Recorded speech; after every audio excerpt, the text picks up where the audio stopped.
keranda. Hadirin, akhir hidup selesai, perjalanan di dunia selesai, kontrak kita selesai, kita akan naik kendaraan itu, dan itu kendaraan yang sama.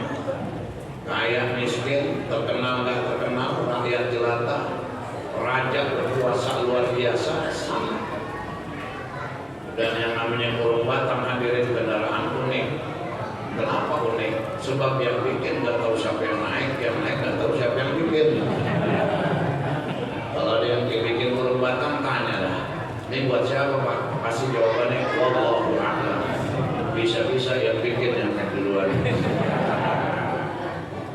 Yang naik burung batang tanya, singkap tuh kain warna hijau, tanya, ini yang bikin siapa? Insya Allah nggak bakal jawab. Sebab kalau dijawab rame urusannya. Burung batang kendaraan kuning ditutup kain warna hijau, ada tulisan dari kanan ke kiri ayat Quran bahasa Arab, bacaannya inna lillahi wa inna ilaihi raji'un. Ada mu'alaf baru masuk Islam, burung batang lewat, dari ngobrol dengan temannya yang belum masuk Islam. Begitu burung batang lewat, temannya nanya, itu apaan? Kata si mu'alaf, itu burung batang. Orang Islam kalau mati naik itu. Dan temennya nanya, itu di kain warna hijau tulisannya apa? Kata si mu'alaf, itu ayat Quran. Bacaannya gimana? Kata si mu'alaf, itu bacaannya inna lillahi wa inna ilaihi raji'un. Kata temennya yang baru masuk Islam, hebat gue ya, baru masuk Islam udah jago bahasa Arab. Kata si mu'alaf, ya Tuhan gak tolong kayak dulu. Temennya nanya, itu inna lillahi artinya apaan? Kebetulan malah belum tahu artinya. Pintar baca ayat, belum paham maknanya. Didesak sama temennya.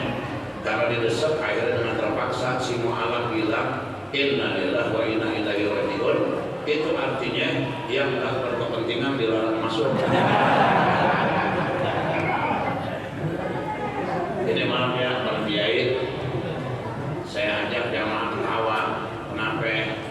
Sebetulnya ceramah mainnya ngomong-ngomong aja. Ya cuman karena kondisi jamaahnya begini, kalau kita ajak lempeng pulas dia. Enak banget gue ceramah lu pulas. Seakan-akan saya ngomong aja kan lu bayar, sialan. Kita itu kadang-kadang di rumah susah tidur. Coba datang ke majelis ilmu. Insya Allah akrab, aku ngantuk akrab. Begitu duduk langsung kita bismillahirrahmanirrahim. Bismillahirrahmanirrahim. Baca doa. Pulas. Pengajian selesai, dibangunin sama temennya. Kata temennya, bangun-bangun, ngaji udah kelar. Dia ngomong enak ya, ngaji bentar. Ya enak orang pulas. Begitu bangun langsung baca doa. Alhamdulillahilladzi ahyana ba'da ma amatana wa ilaihi nusyur. Makanan keluar, Allahumma barik lana bima razaqtana wa qina adzabannar. Itu kalau Allah baca Allahumma barik lana. Saya ingat jamaah haji, jamaah umroh. Kebetulan kalau takbirin saya jadi pembimbing haji, pembimbing umroh. Itu jamaah ngomong gini ke saya, Pak Ustaz, kayaknya tawaf kita kurang sempurna nih. Emang kenapa? Saya nggak bisa baca doa yang di buku manasik.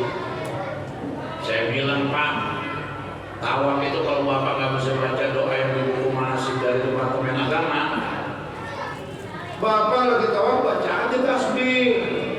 Subhanallah, alhamdulillah, wala ilaha illallah, wallahu akbar. Kalau Bapak merasa susah juga, udah Bapak baca doa satu jagat. Robbana atina fid dunya hasanah wa fil akhirati hasanah wa qina adzabannar. Kalau susah juga, udah Bapak baca doanya Bapak mampu. Kira-kira hafal apaan? Ngomong gini, ada sisi yang saya hafal, ada saat doanya apa? Allahumma barik lana bima razaqtana. Saya bilang, Bapak baca itu Pak, Bapak bisa enggak, paling di tempat Arab lu. Dia orang Arab tahu tuh doa makan. Kalau tawaf kita baca itu, kasih di kelopak, orang Arab ngomong gini. Ini orang lagi tawaf, gak saja pikirannya.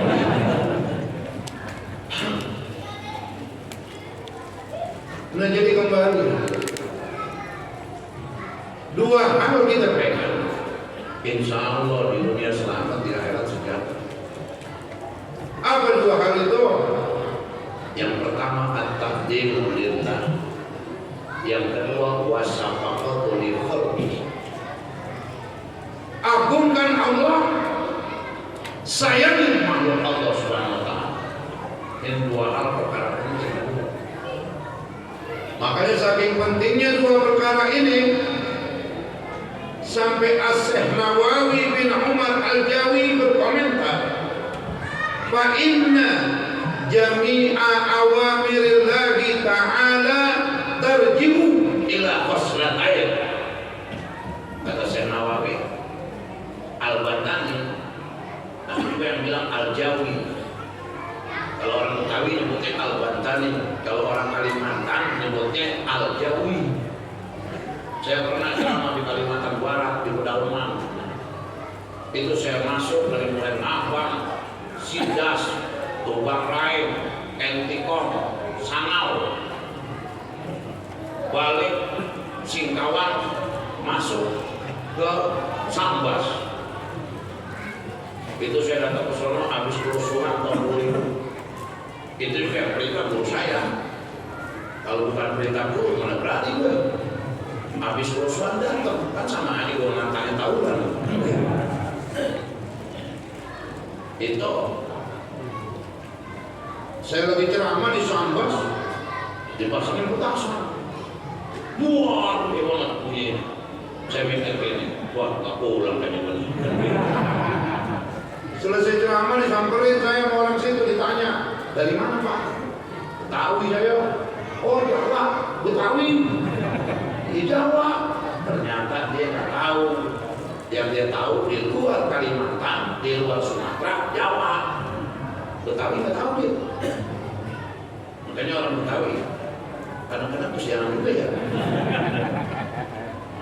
Saya pernah ceramah di Freeport, Tembagapura. itu ceramah antar camp. Ada camp Jawa, ada camp Sunda, ada camp Kalimantan, ada camp Palembang.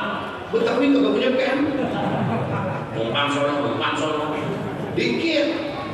orang Betawi. Padahal kita nih bangsa yang luar biasa Betawi, ya kan? Orang Betawi kan religius, agama ke depannya itu Betawi. Orang Betawi sosial, jiwa sosialnya luar biasa. Walaupun ada kelemahannya ya. Kalau udah ngambek kayak mesin giling mogok gitu. Mesin giling kalau mogok, wah, sekelurahan dorong mau jalan itu. Datang ke musola, imamnya dia kagak demen, pulang. Ditanya lo nggak jadi sembahyang, imamnya nggak asik. Kadang-kadang mau azin kagak demen, dia komen, yang azan dia ngomong ada laki-laki. Dari mau azin dia akan ngomong, lu sebetulnya azan bagus, tapi lebih bagus jangan azan. Udah ngambek. Begitu modelnya kita. Orang yang bangunin sholat subuh, ada aja yang komentar miring. Padahal kan dia ngebangunin, nyelamatin tuh supaya jangan kesiangan kita sholat subuh. Begitu ada yang bangunin, yang ada temen ngomongnya, pagi-pagi udah doyan banget sama mie, begitu. Temen yang diajak ngomong nyambut, dia memang CM, apaan cabang mie, begitu.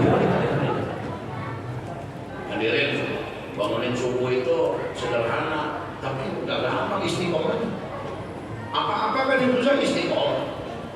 Makanya di kitab Al-Qiyah Ibnu Malik kasih contoh, kalamuna langsung mubinun kastaqim. Fi'il-amal banyak. Ada unsur, ada hukum, ada ijlis. Tapi kenapa benaran kitab Al-Qiyah kasih contoh istaqim? Apa-apa istiqomah susah. Kadang-kadang kita komentarin orang yang bangunin sholat subuh itu dia meninggal, baru kita ngomong, kalau masih ada dia kita nggak pernah kesiangan. Itu gitu. Bangunin sholat subuh itu sederhana, istiqomah yang susah. Di kampung saya dulu ada namanya almarhum Bang Musyir. Kerjaannya dagang buah depan sekolah madrasah. Bangunin sholat subuh. Kalimatnya sederhana. 15 menit lagi masuk waktu subuh bersiap-siaplah. Gitu. Ada lagi di Pelak, ada serem nyiarin bangunin sholat subuh. Panjang serem. Saudara-saudara sholat subuh. Kalau nggak sholat mati. Kan serem begitu. Kalau mati dimandiin, dikapanin, disolatin, dikuburin, diuruk sendirian, kagak ada yang nemenin. Panjang serem. Ada di Cimanggis, aki-aki nyari subuh singkat padat, cuman ngomong gini, jam 4 udah diem. Agak ada terusan. Yang susah tuh istiqomah. Makanya kita kadang-kadang nak kebaikan kenapa sih selalu kita komentarin yang miring-miring. Pantas. Kalau mata dibalut cinta yang jelek jadi indah, mata dibalut benci yang tampak kejelekan belakang. Kalau kita udah demen sama orang, jangan ini salahnya ini bener. Tapi kalau kita udah kagak demen sama orang, jangan salahnya, benernya salah. Luqmanul Hakim naik kuda, anaknya nonton, orang lihat kagak demen, ngomongnya apa? Itu orang udah tua masih naik kuda aja. Emang dia nggak kenyang dari muda naik kuda. Anaknya diseksa nonton, dia asik di atas kuda. Luqmanul Hakim rada muda, udah tua. Nanya ke anaknya, nak orang ngomong apa? Bapak dibilang gak tahu diri. Bapak udah tua masih naik kuda, saya disuruh nonton. Oh gitu nak, yaudah nak kamu naik, bapak turun. Akhirnya bapaknya nonton, anaknya naik. Orang lihat kagak demen, ngomongnya apa? Anak muda, anak burakan. Bapaknya diseksa untuk kuda, dia asik di atas kuda. Luqman lagi nanya, nak orang ngomong apa? Tadi bapak pak, sekarang saya pak. Gitu. Saya bilang duraka pak. Ya udah nak turun, kita tuntun berdua. Tuntun yang lihat kagak demen. Ngomongnya apa? Dia aneh akhir zaman. Udah dibawa kagak ditaikin. Akhirnya taikin berdua. Yang melihat kagak demen. Ngomongnya apa? Masya Allah, luar biasa ya manusia sekarang. Memang udah kagak ada nuraninya, udah gak punya perasaan. Dia naik berdua, diseksa tuh binatang tuh. Bapaknya naik salah, anaknya naik salah, dituntun salah, taikin berdua salah.